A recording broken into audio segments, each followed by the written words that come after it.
Pemirsa, mobil yang sempat terseret banjir bandang di Sukabumi, Jawa Barat beberapa waktu lalu ditemukan. Bangkai mobil ditemukan 500 meter tersangkut di tengah sungai.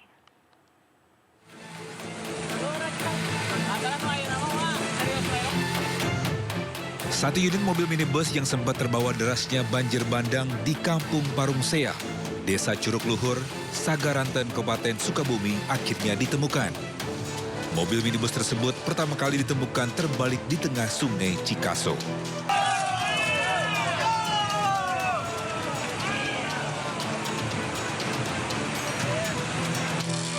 Saat proses evakuasi, petugas mengalami kesulitan akibat arus sungai yang deras. Bangkai mobil tersebut selanjutnya dievakuasi dari tengah sungai dengan menggunakan rantai dan takel agar bisa ditarik ke daratan. Sejam kemudian, mobil tersebut berhasil ditarik ke pinggir sungai dalam kondisi ringsek.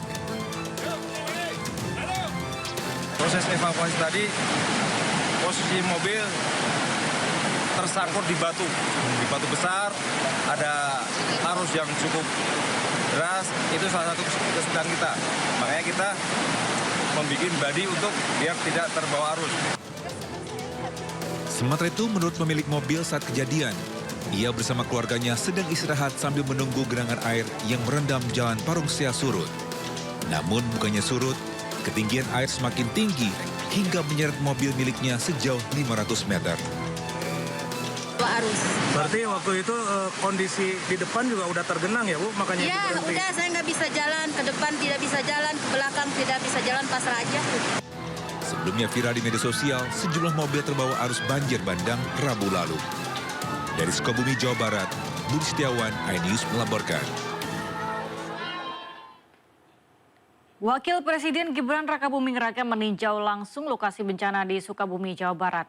Dalam kunjungannya, Wapres meminta tindakan cepat untuk membantu pengungsi dan perbaikan bangunan rusak terdampak bencana.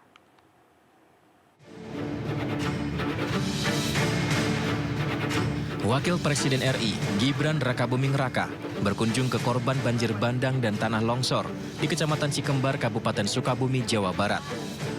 Wapres meninjau langsung ke pengungsian warga yang berada di SD Negeri 2 Tegal Panjang. Menemui pengungsi, Wapres memastikan tenda pengungsi dalam kondisi layak huni dan kebutuhan pangan pengungsi juga tercukupi. Usai menemui pengungsi, Wakil Presiden menempuh perjalanan menggunakan sepeda motor memantau dampak tanah longsor, di mana dalam pemantauan sejumlah bangunan, rumah, jalan, dan jembatan mengalami kerusakan parah. Dalam kunjungannya, Wapres memberikan arahan kepada seluruh pihak terkait agar memastikan pelaksanaan tanggap darurat berjalan cepat dan maksimal. Senada dengan yang disampaikan Wakil Presiden, BNPB memastikan segera memprioritaskan perbaikan pasca banjir bandang dan tanah longsor. Ini rumah-rumah yang rusak, jembatan yang putus, infrastruktur segera kita perbaiki, tanah longsor yang menutup jalan juga didatangkan alat berat. Ini semuanya akan kita perbaiki, tentu saja butuh waktu. Nah, saya sampaikan kepada rekan-rekan media sekalian, kami pastikan dari hari ke hari ini, besok, dan selanjutnya kondisinya semakin baik dan nanti pada satu titik itu akan kembali seperti kehidupan seperti semula. Untuk Kabupaten Sukabumi, sebanyak 38 kecamatan dan 101 desa terdampak bencana. Peristiwa ini menimbulkan 4 orang meninggal dunia, 6 orang lainnya masih dalam pencarian. Tim Liputan iNews melaporkan.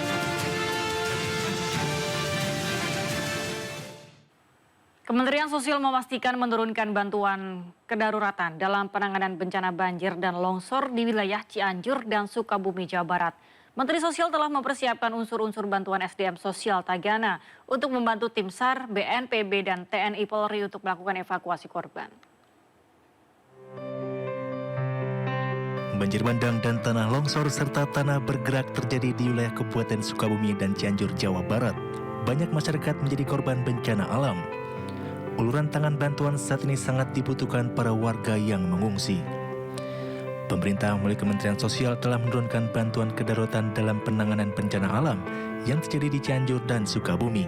Menteri Sosial Saifullah Yusuf menyebutkan Kementerian Sosial membantu dari sisi kebutuhan warga yang terdampak bencana, mulai dari tenda darurat, kasur, pakaian ibu dan anak-anak, hingga kebutuhan makanan ke area pengungsian.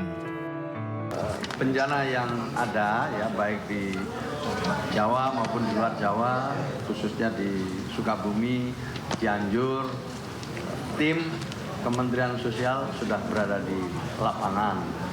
Sekali lagi klaster kita, klaster logistik dan shelter, itu klaster kita.